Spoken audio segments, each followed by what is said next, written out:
No Limit rapper C Murder has spent the past 21 years in a Louisiana prison. But for the last several weeks, he's been on a hunger strike. C Murder reportedly hasn't eaten since February 23rd to protest what he calls inhumane conditions at the Elaine Hunt Correctional Center. In an IG post, he also claims as a result, his health has significantly declined and that he's not getting proper medical care. The 51-year-old rapper, whose real name is Corey Miller, was sentenced to life for the second-degree murder of a 16-year-old during a nightclub brawl. C Murder has maintained his innocence, and his brother, Master P, continues to fight for his release.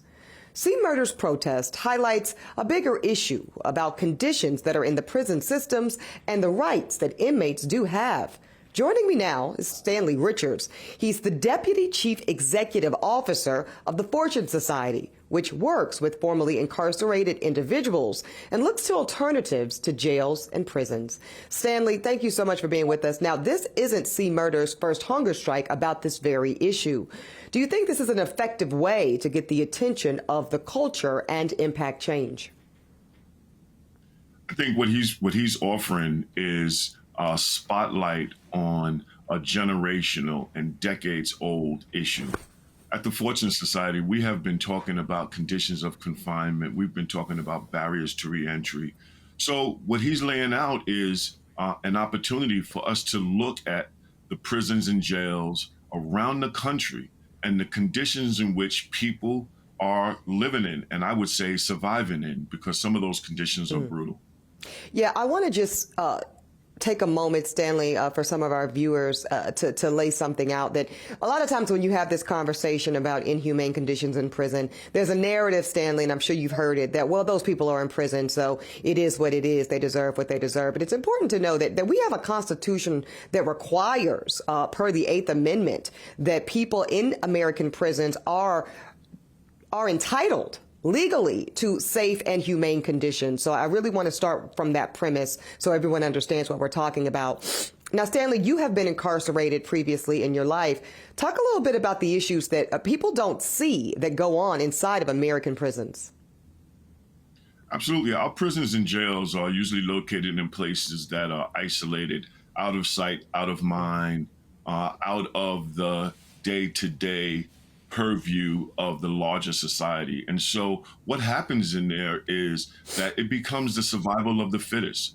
It becomes the survival of the fittest for those who work in those institutions. It becomes the survival of the fittest for those who are incarcerated and detained in those institutions.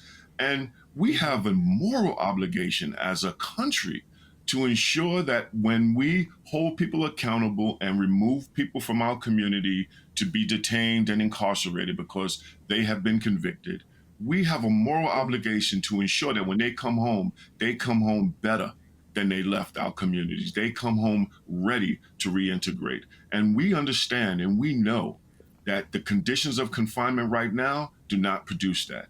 And so people come home hurt, damaged, hopeless, and they come back to communities that are devastated economically, that are isolated from resources, and that are sorely underfunded and under-resourced. And we expect a different outcome.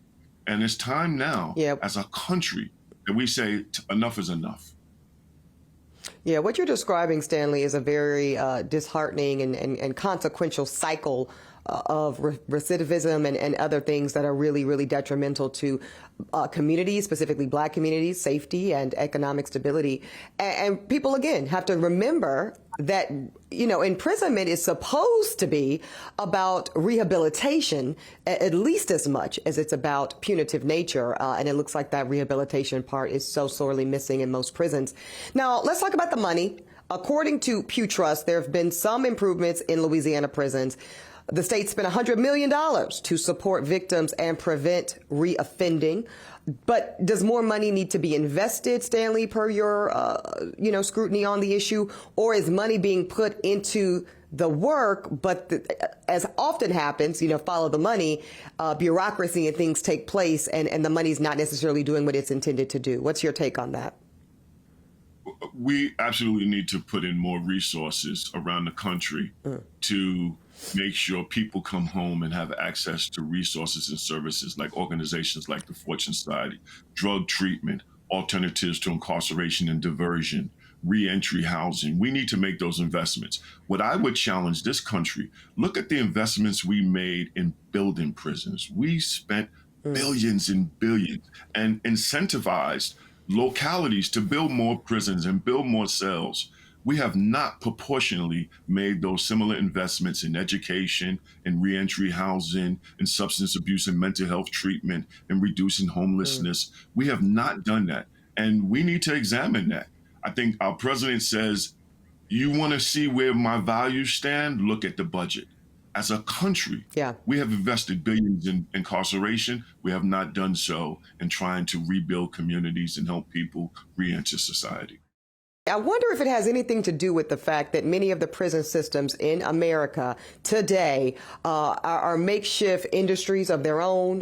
There's a financial component where these places are profitable in some capacities, and there is a lacking of incentive it's not being incentivized to be proportionate in those distributions, as you talked about.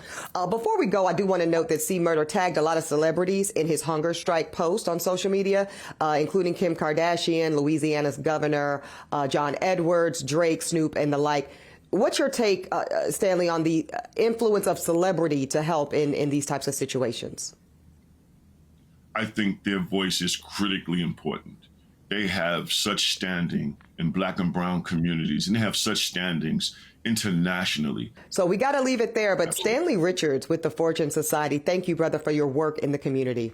Now, coming up, one of the largest trauma hospitals in the U.S. is in a legal fight against a Black-owned T-shirt company over a popular phrase. We'll give you the details after the break.